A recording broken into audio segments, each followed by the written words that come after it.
What would Plato, the ancient Greek philosopher, think about the internet, global politics, or religion today? Would he be surprised to find that we still ask many of the same questions about life as we did more than 2,000 years ago? Here with a look at why we still wonder is my guest, philosopher Rebecca Newberger Goldstein, author of Plato at the Googleplex, Why Philosophy Won't Go Away.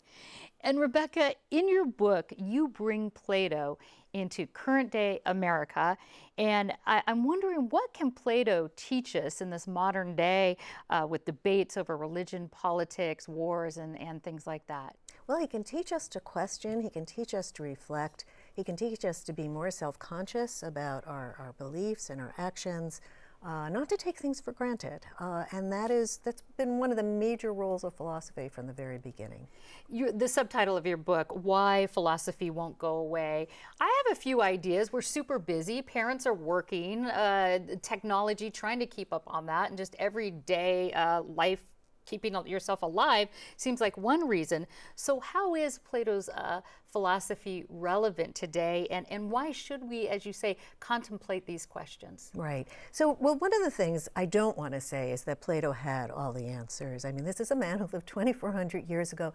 He started this process of trying to look very reflectively and at our beliefs, at our actions, and we've made a lot of progress. That's one of the major things I want to claim in this book. We've made a lot of progress over the millennia. Progress in philosophy? And even philosophy, and most importantly, the kinds of questions that concern all of us in moral philosophy. And we've become more morally coherent. And the way that we do this is that we have, as Plato himself and Socrates, his teacher in ancient Greece, had recognized, we have a lot of inconsistencies. We're very compartmentalized. As human beings. We're very complicated. And he developed a method of sort of looking inward and questioning, not just inward, but it's a very social activity. We question each other. We hold each other accountable for our beliefs and our actions, and we make progress this way. So speaking of progress, physicist Stephen Hawking and other scientists say, listen, philosophy is dead. They say because it hasn't kept up with science. Instead, they say speculating about nature is what philosophy does, and when they're actually, as scientists, discovering the nature of things. Yes. What is your response to that argument? Well, they are not understanding the nature of philosophy. Philosophy is not in competition with the natural sciences. I come from a background in physics. I'm actually came from a scientific orientation.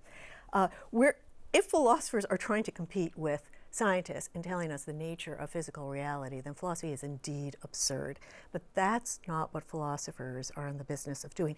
It's true that if you look at the long history of our cognitive voyage, a lot of the questions that scientists now deal with and answer were first proposed by philosophers. In fact, all of physics was once called natural philosophy. Psychology began as a branch of philosophy. So you're saying that they're not in competition as you see it. Who do you consider today to be the most influential living philosophers?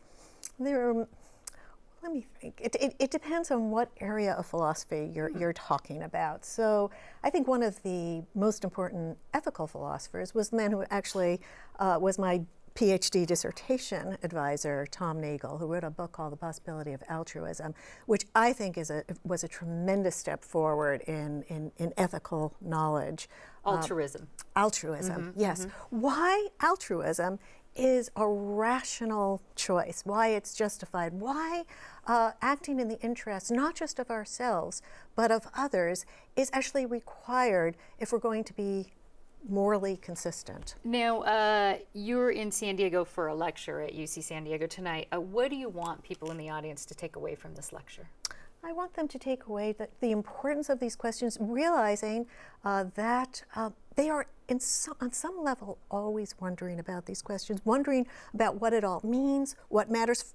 Science may be it is our best methodology for answering what is. But when it comes to this other set of questions that concern all of us, what matters?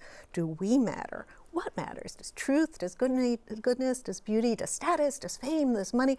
What matters? we should look at. These are deeply philosophical questions. We should look at this discipline. All right, Rebecca Newberger Goldstein, author of Plato at the Googleplex. Thank you so much. Thank you, Peggy.